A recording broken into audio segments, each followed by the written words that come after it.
रिवायत के अंदर आता है जब कोई बंदा किसी आलिम अमल के चेहरे को एक मर्तबा मोहब्बत की निगाह से देखता है, अल्लाह रब्बुल इज्जत उसी वक्त एक फरिश्ता पैदा करता है। वो फरिश्ता क़यामत तक उसके लिए मग़फ़िरत की दुआएं करता है। ये वो उलमा तशरीफ फरमा है, इनके चेहरे की ज़ियारत करे। अल्लाह कुरान में फरमाता है वल काज़िमीनल ग़ैज़ वल आफ़ीना अनिन नास वल्लाहु युहिब्बुल मुहसिनीन। रब फरमाता है जो गुस्से को पी जाते हैं, लोगों को मुआफ करते हैं, अल्लाह उनसे मोहब्बत करता है, अल्लाह उनसे प्यार करता है। ऐ लोगों, अल्लाह ने जिंदगी दी है, मोहब्बतों के साथ जिंदगी को गुजारो, आपस में मोहब्बत करके जिंदगी को गुजारो, पड़ोसी का हक अदा करके जिंदगी को गुजारो। आज देखा जाता है पड़ोसी पड़ोसी से बोलने के लिए तैयार नहीं है, रिश्तेदार रिश्तेदार से बोलने के लिए तैयार नहीं है, भाई भाई से बात करने के लिए तैयार नहीं है, मुक्तदी इमाम से बात करने के लिए तैयार नहीं है, बेटा बाप से बोलने के लिए तैयार नहीं है। आज लोग ये सोचते हैं अगर मैं पहले बोल गया तो मेरी तौहीन हो जाएगी, मेरी इज्जत कम हो जाएगी। जिस नबी का हम कलमा पढ़ते हैं, जिस नबी के हम उम्मती हैं, वो आका इरशाद फरमाते हैं माफ करने से इज्जत कम नहीं होती, बल्कि जो माफ करता है अल्लाह उसकी इज्जतों में चार चांद लगा देता है, अल्लाह उसको कामयाबी अता फरमाता है। अल्लाह कुरान में फरमाता है जो गुस्से को पी जाते हैं, लोगों को माफ करते हैं, अल्लाह उससे मोहब्बत करता है। अब हमें शरीयत के मुताबिक जिंदगी को गुजारना है, अपनी तबीयत के मुताबिक जिंदगी को नहीं गुजारना। शादी के मौके पर इस महफिल को सजाया, ये शादी क्या है, ये निकाह क्या है? ये निकाह खुद मेरे आका सल्लल्लाहु अलैहि वसल्लम की सुन्नत है। मैं जल्दी जल्दी चंद बातें आपसे करूंगा, उसके बाद अपनी जगह ले लूंगा। अल्लाह के नबी ने इरशाद फरमाया, ऐ मेरे गुलामों, जब तुम्हारे अंदर निकाह की ताकत हो, कुव्वत हो, तो तुम्हें चाहिए कि तुम निकाह करो। और मुस्तफा ने फरमाया जब निकाह की ताकत न हो तो तुम्हें चाहिए तुम रोजा रख के जिंदगी को गुजारो। ये शादी क्या है, शादी हमें किस तरीके से करनी चाहिए, शादी आका की सुन्नत के मुताबिक करना चाहिए। जो मेरे नबी ने फरमाया शादी को शरीयत के मुताबिक करना चाहिए। अल्लाह के नबी ने फरमाया था कि निकाह को इतना आसान कर दो जो ज़िना मुश्किल हो जाए, लेकिन आज हमने निकाह को मुश्किल कर दिया है, इसलिए तो ज़िना आसान हो गया है। ऐ लोगों सुनो सुनो, शादी में कितनी चीजें फर्ज है। उलमाए किराम की दुआओं का तलबगार, शादी में दो चीजें फर्ज है। वो दो चीजें कौन सी हैं? एक इजाबो कबूल और दूसरी फर्ज को गवाहों का होना। शादी के अंदर ये दो चीजें फर्ज है, इजाबो कबूल फर्ज है, दो गवाहों का होना फर्ज है। अब जरा सुने निकाह के अंदर कितनी चीजें वाजिब है। एक चीज वाजिब है निकाह के अंदर, और वो चीज कौन सी है? वो महर है। महर, अगर महर ना हो तो निकाह मुकम्मल नहीं होगा। अब जरा गौर से सुने, निकाह के अंदर कितनी चीजें सुन्नत हैं? तो निकाह के अंदर 3 चीजें सुन्नत हैं। वो 3 चीजें कौन सी हैं? खुतबाए निकाह, नंबर 2 छुहारों का तकसीम होना, नंबर 3 दावते वलीमा जो मुफ्ती कासिम साहिब क़िबला परसों को कर रहे हैं। मुफ्ती साहिब क़िबला के यहाँ आज भी खाना था, कल को इनकी बारात है और परसों को इनकी बहन की शादी है, उसी में दावते वलीमा भी कर रहे हैं। तो दावते वलीमा का जिक्र है। शादी से जो पहले खाना होता है, चाहे वो 1 दिन पहले हो, चाहे वो 2 दिन पहले हो, शरीयत में उसका कहीं जिक्र नहीं है। अगर जिक्र है तो शादी के मौके पर दावते वलीमा किया करो, और जब दावते वलीमा करो तो अपनी बस्ती के गरीबों को भी बुलाया करो, यतीमों को भी बुलाया करो, मिस्किनों को भी बुलाया करो। अगर तुमने अपनी बस्ती के यतीमों को ना बुलाया, गरीबों को ना बुलाया, मिस्किनों को ना बुलाया, तो कल क़यामत के दिन यही गरीब क़यामत के दिन रब की बारगाह में अर्ज करेंगे, ऐ मौला ये हमारी बस्ती का अमीर है, ये हमारी बस्ती का मालदार है, ये हमारी बस्ती का दौलतमंद है। ऐ मौला इस पे दुनिया में हमारा हक था, लेकिन इसने दुनिया में हमारा हक न दिया। आज क़यामत के दिन हमें इससे हमारा हक चाहिए। ऐ लोगों शादियों को आसान करो।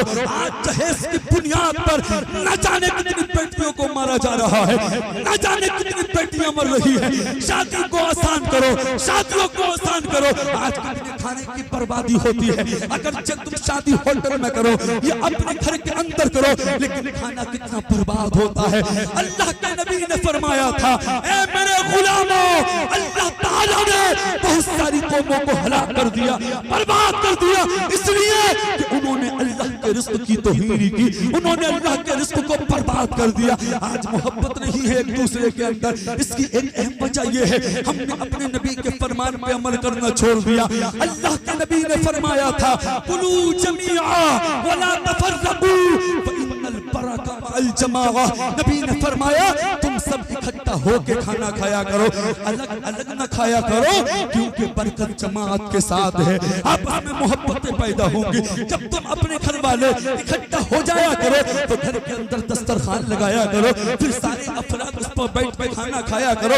अल्लाह के नबी ने फरमाया अल खैर असराउ इलल बैत अल्लज़ी यूकलु फी। नबी फरमाते हैं जिस घर के अंदर दस्तरखान बिछाया जाता है, जिस घर के अंदर मेहमान की ताज़ीम की जाती है, उस घर में भलाइयां ज्यादा आती है, उस घर में बरकतें ज्यादा होती है। लोगों आपस में मोहब्बत करो, आपस में प्यार करो।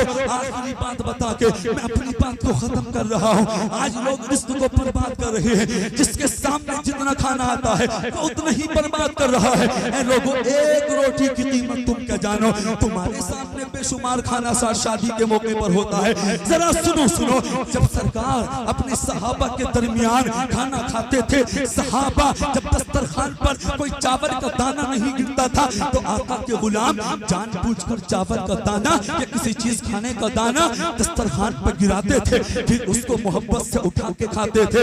अल्लाह के नबी ने फरमाया अकरिमुल खुब्ज़, तुम रोटियों की ताज़ीम करो।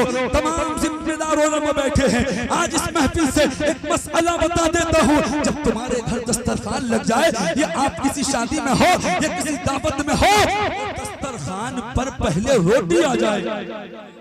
की दुआएं चाहूंगा। मैं चाहता हूँ आप आए हो तो कुछ पैगाम लेके जाओ। आखिरी बात में बता के अपनी बात को मुकम्मल कर रहा हूँ। दस्तरखान लगा है, पहले रोटी आ जाए तो अल्लाह के नबी ने फरमाया सब्जी का इंतजार न करो, रूखी रोटी खाना शुरू कर दो।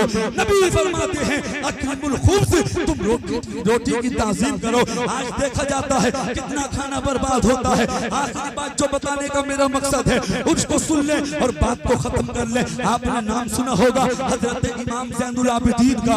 ये कौन है?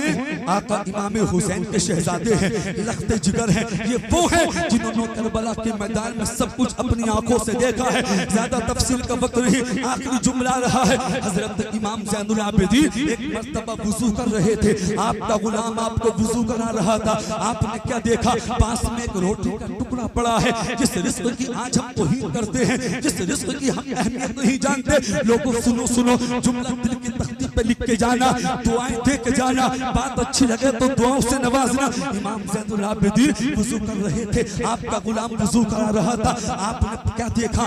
पास में एक रोटी का टुकड़ा पड़ा है।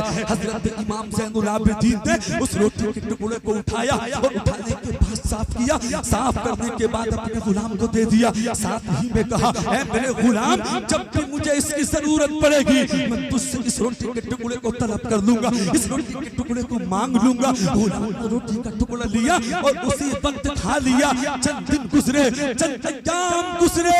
हजरत इमाम ज़ैनुल आबिदीन ने अपने गुलाम को बुलाया और बुलाने के बाद कहा ऐ मेरे गुलाम, फला दिन फला वक्त जब मैं वुजू कर रहा था मैंने एक रोटी का टुकड़ा तुमको दिया था, लाओ आज इस रोटी के टुकड़े की मुझको जरूरत है। गुलाम ने जब इतना सुना, सुनने के बाद कहा ऐ मेरे आका, वो रोटी का टुकड़ा तो मैंने उसी वक्त खा लिया जब आपने दिया, उसी वक्त खा लिया। हजरत इमाम ज़ैनुल आबिदीन ने अल्लाह अल्लाह जब इतना सुना, सुनने के बाद आपको जलाल आ गया, आपको गुस्सा आ गया।